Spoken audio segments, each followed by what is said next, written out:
Os que clamam sem cessar. Olá, hoje é sábado, dia 17 de fevereiro de 2024. Nós estamos aqui fazendo nossos estudos. Você sabe, eu sempre dou 3 recadinhos antes de começarmos. O primeiro deles, estamos fazendo o esforço de ler a Bíblia toda. Aqui no Castelo, você lê um capítulo da Bíblia por dia e todos os dias você encontra nos canais digitais da igreja um breve estudo. Esse estudo vai te dar mais informação sobre o texto bíblico, então compartilhe, mande para as pessoas que você ama, para que elas também tenham mais informação sobre os textos da Escritura. O segundo recadinho, eu sempre digo que você precisa de um método sistemático de leitura da Bíblia.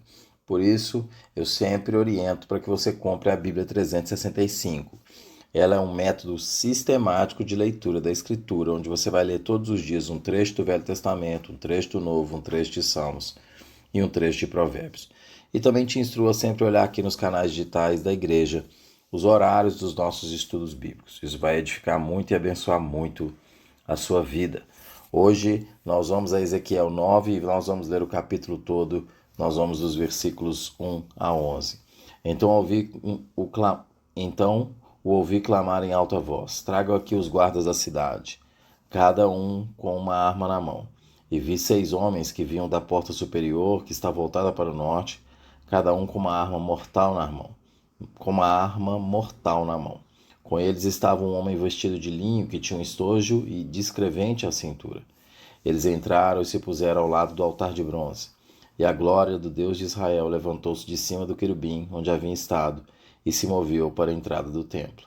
E o Senhor chamou o homem vestido de linho e o que tinha um estojo descrevente à cintura e lhe disse: percorra a cidade de Jerusalém e põe um sinal na testa daqueles que suspiram e gemem por causa de todas as práticas repugnantes que são feitas nela. Enquanto eu escutava, ele disse aos outros: sigam-no por toda a cidade e matem sem piedade ou compaixão, velhos, rapazes e moças, mulheres e crianças, mas não toquem em ninguém que tenha o sinal. Comecem pelo meu santuário. Então eles começaram com as autoridades que estavam à frente do templo. E ele lhes disse: contaminem o templo e encham de mortos os pátios. Podem ir. Eles saíram e começaram a matança na cidade toda. Enquanto isso eu fiquei sozinho. Então prostrei-me, rosto em terra, clamando: ah, soberano Senhor, vai destruir todo o remanescente de Israel, lançando a tua ira sobre Jerusalém? E ele me respondeu: a iniquidade da nação de Israel e de Judá é enorme. A terra está cheia de sangue derramado e a cidade está cheia de injustiça. Eles dizem: o Senhor abandonou o país, o Senhor não nos vê.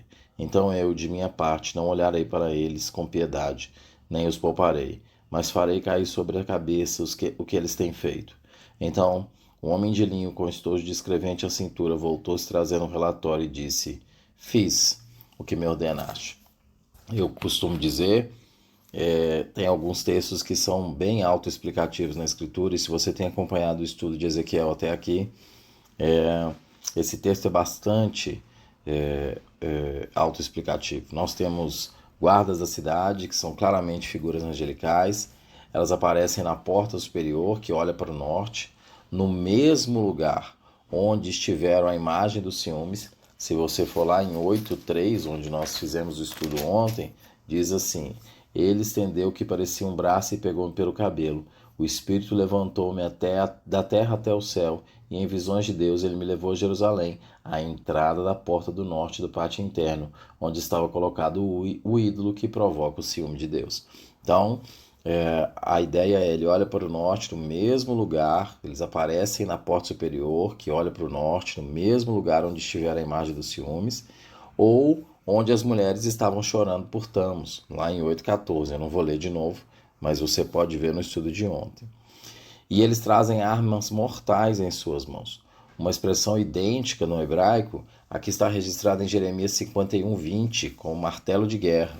Aqui em Ezequiel, chamado de armas mortais, em Jeremias 51:20, como martelo de guerra. Ao lado deles, nesse texto aqui do capítulo 9, há um certo homem vestido de linho, que é uma marca de dignidade, conforme seria apropriado a qualquer sacerdote. Então, qualquer sacerdote vai usar uma roupa de linho, é uma roupa que dignifica. Você vai ver isso lá em Êxodo 28:42, em 1 Samuel 2:18, em 1 Samuel 22:18, Ou a roupa de linho também é utilizada para se referir a um mensageiro de Deus. Você pode ver isso lá em Daniel 10, versículo 5. Ele traz um estojo de escriba, incluindo a pena, o chifre de tinta, uma tábua de cera para escrever. E juntas, as 7 personagens solenes entram no átrio interior e ficam de pé, esperando junto ao altar de bronze. Você vai ver isso lá em 2 Reis 16, 14. Esse é o contexto geral que nós temos aqui em, é, em Ezequiel 9.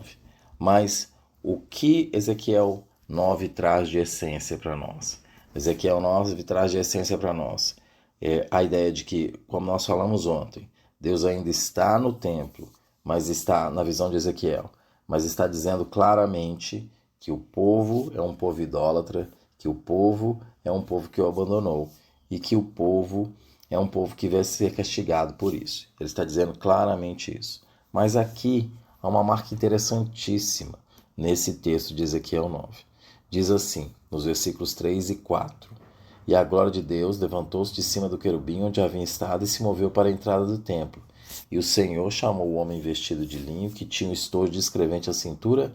Versículo 4, ele disse, percorra a cidade de Jerusalém, põe um sinal na testa daqueles que suspiram e gemem por causa de todas as práticas repugnantes de Israel. Põe um sinal na testa daqueles que suspiram e gemem por causa das práticas repugnantes. Deus começa seu castigo, mas ele começa de forma seletiva. A lógica é similar àquela que está exposta lá em Êxodo, capítulo 12, versículos 12 e 14. O anjo não feriu os primogênitos onde as portas estavam marcadas. Esse tipo de postura é que Amós denunciou que não existia por causa da apostasia na cidade. Se você for lá em Amós 6,6, você vai ver Amós denunciando a ausência de gente que clama, de gente que chora pelas práticas repugnantes. Aqueles que gemem estão presentes aqui, diferentemente do livro de Amós.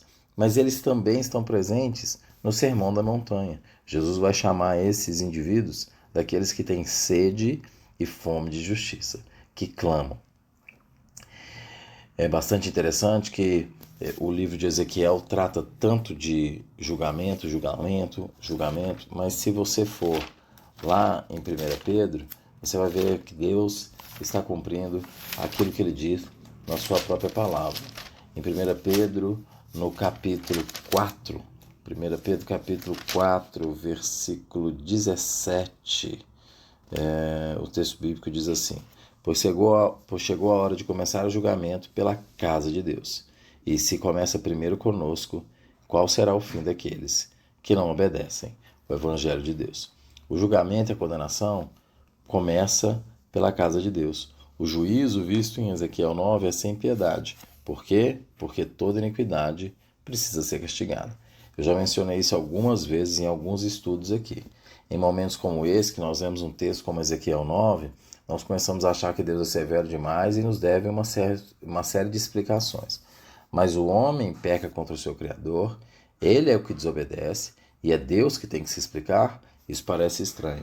Deus tem que se explicar, o Criador tem que se explicar, porque ele castiga aquele que foi criado e não obedece. Parece um erro latente em nossa forma de relacionarmos com Deus, porque isso está sendo guiado pelo nosso coração duro.